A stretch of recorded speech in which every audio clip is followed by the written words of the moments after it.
Arda Güler İspanya'da haftanın ilk 11'ine seçildi. Roma Cagliari, Zeki Çelik, Semih Kılıçsoy haberleri.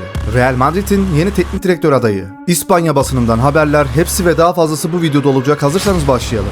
Evet, Roma kendi sahasında Cagliari'yi 2-0 yenmeyi başardı dostlar. Zeki Çelik bir tane asist yaptı. Ben Cagliari'nin bir şutunu bile görmedim dostlar. Semih Kılıçsoy'u da pek göremedik, izleyemedik. Roma baskın oynadı. Zeki Çelik de bir asist yaptı. Zeki Çelik'i tebrik ediyoruz. Semih'imize de geçmiş olsun diyoruz. Arbeloa'nın görüşü net. Trent ve Carvalho'nun geri dönmesiyle birlikte Fede Valverde artık orta sahada tartışılmaz ilk 11 oyuncusu. Asın haberi dostlar. Ve Real Madrid'de tekrardan Klopp sesleri, Defense Central'in haberi. Jürgen Klopp bu yaz Real Madrid'in başına geçmek için planlarını açıkladı. Ve şartlar arasında 2 stoper, 2 orta saha oyuncusu ve Endrick'in geri dönmesini istedi. Biliyorsunuz Mallorca'dan da bir ev satın almıştı, bir malikane satın almıştı ve bu da Madrid'e çok yakın bir yermiş. Bu yeni alınan evi de Real Madrid'de çalışmasıyla bağdaştırmışlar dostlar.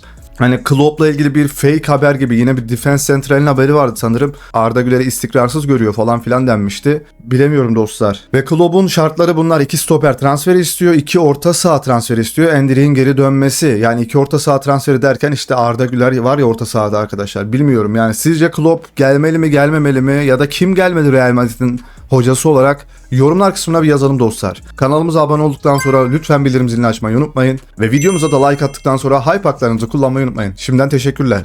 Ve gelelim Marka'nın haberi. Marka bugün bunu yazdı arkadaşlar. Arda Güler ideal ilk 11'de. La Liga'nın 23. maç günü için ideal ilk 11. Arda Güler orta sahada gözüküyor. Anthony, Luis Milla ve Rashford'la birlikte. Yine Real Madrid'den Carreras da var. Evet dostlar böyle bir ilk 11 yapılmış. Yani böyle bir ilk 11 var. İşte çok beklentinin altında kaldı denilen Arda Güler La Liga'da ilk 11'de gözüküyor dostlar. Bu da tam olarak ne bilmiyorum. Büyük ihtimalle haftanın ilk 11'dir. Çünkü bulamadım bunu da bir de. Ama Marka'nın resmi sayfası arkadaşlar. Şöyle yapalım hatta. Evet Marka'nın resmi sayfasında, onaylı sayfasında arkadaşlar bu kadro verildi. Ve Arda Güler ilk 11'de. Vallahi ben gurur duyuyorum abi. Sizi bilmiyorum ama ben seviniyorum abi. Fabrizio Romano, Real Madrid'in yaz aylarındaki planı savunma ve orta sahada yeniden yapılanmaya başlamaktır. Bu orta sahada yapılanma kim mi gidecek arkadaşlar? Tchouaméni mi gidecek? Camavinga mı gidecek? Valverde mi gidecek? Arda mı gidecek? Kim gidecek? Yani nasıl bir yapılanma olacak bilmiyoruz. Bence sorun orta sahada değil dostlar. Sorun ileri uçta ve defansta diye düşünüyorum. Sizler de bana katılır mısınız bilmiyorum. Real Madrid yeni bir yapılanma istiyor ama yanlış yerden başlıyorsunuz. Aslında sağlam olan bir yere düzeltmeye çalışıyorsunuz. Bu arada Bellingham'ı söylemeyi bile unuttum. Orta sahada yapılanma derken Bellingham'ı gönderip bu takım içindeki bazı sorunları çözmek istiyorsanız doğru bir hareket olabilir Perez. Ama onun dışında orta sahada herhangi bir sorun görmüyorum. Ben sadece ileri üçlü ve geri dörtlüde biraz sorun var. Carreras'ı da bunların dışına çıkarabilirim. Carreras gayet yetenekli bir futbolcu. Dani Carvalho Real Madrid'de yeterince süre almamaktan dolayı mutsuz. İşte Real Madrid böyle bir şey. Bu kadayıf arkadaşımız bile mutsuz oluyor oynamadığı zaman. Kulüp zaten sözleşmesinin yenilenmesi konusunda şüphe taşıyor. Bu nedenle bu yaz takımdan ayrılma ihtimali var. The Athletic'in haberi dostlar. O da orada mutsuz, oynayamadığı için mutsuz oluyor. İspanya milli takımından da düşecek büyük ihtimalle. Çünkü milli takımdan da haber geldi. Dünya Kupası'nda oynamak istiyorsan süre almalısın diye bir haber vardı, dün okumuştuk. Çoğu taraftarlar aynı şeyi söylüyor ancak Jude Bellingham hayranları bunu görmek istemiyor. Bellingham orta sahada sadece kendisine aitmiş gibi oynuyor. Arda Güler'e pas vermek yerine kanatları tercih ediyor. Bir takım arkadaşının yükselen performansını kıskanmanın ne tür bir profesyonellik olduğunu anlamıyorum. Arda Güler'i 10 numara pozisyonuna koyup bu özgürlüğü verdiğinizde çok daha yaratıcı olacak ve takım daha da çok rahatlayacaktır. Ama gelelim oynatmıyorlar abi. Oynatmıyorlar. 10 numarada oynatmıyorlar yani. Nasıl tehdit mi ediliyorsunuz Real Madrid? Kim tarafından? Jude Bellingham'ın babası tarafından mı ya? Nedir abi ya? Ben zabıta Bellingham. Yayını beğen. Yoksa jopumun tadına bakarsın. Valla 2-3 tane topçunun oyuncağı olmuş abi Real Madrid. Asensio Kante'nin ilk maçında Guti tarzı bir topuk pası hareketi yapıyor. Çok güzel bir asist yaptı Asensio. Ve milli takıma da göz kırpıyor arkadaşlar.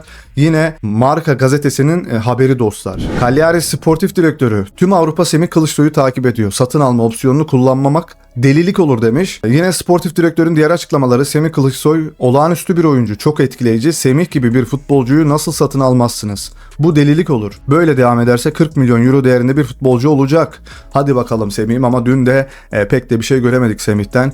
Takımı da kötü arkadaşlar çünkü kötü bir takımda siz de bir süre sonra kötü oluyorsunuz. Nasıl Real Madrid'de kötü bir takım arkadaşlığı, kötü bir yardımlaşma olduğu için Arda Güler etkisiz gözüküyorsa ve kendi futbolunu unutmuşsa aynısı da Semih için de geçerli arkadaşlar. Takım o yüzden çok önemli.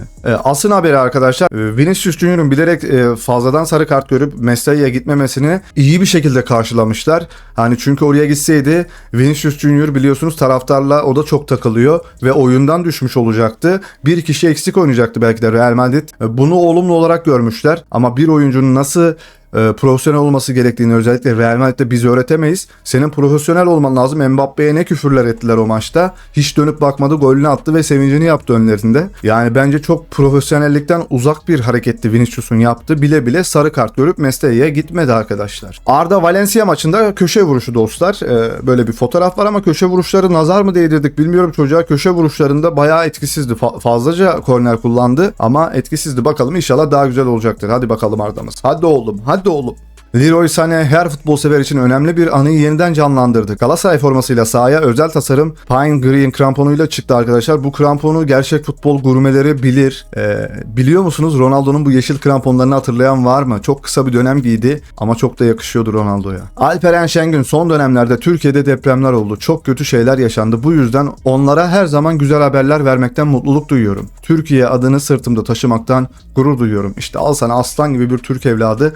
NBA All-Star'a seçilmiş sanırım. Tam bir bilgim yok. Bilgisi olan varsa hemen yorumlara yazsın. O da bizim için bir gurur kaynağı. Futbol kadar takip edemesem de sırtında Türk bayrağı olan bir Türk genci bizi gururlandırıyor dostlar. Bizi temsil ediyor orada. Jack Grealish ayağında bir stres kırıklığı varmış arkadaşlar. Bu yüzden dolayı da sezonu kapatmış dostlar. Geçmiş olsun. Real Madrid'de Toni Kroos ve Nacho gibi tecrübeli oyuncuların kendi geleceklerine karar vermelerine izin verilmişti. Ancak bu durum Luka Modric'te yaşanmadı ve Dani Carvajal'de de durum böyle görünmüyor dostlar. Dani Carvajal'de büyük ihtimalle gönderecekler bu sezon sonu. Modric'i de göndermişlerdi. Bir sene daha oynamak istiyordu ama buna izin vermemişlerdi.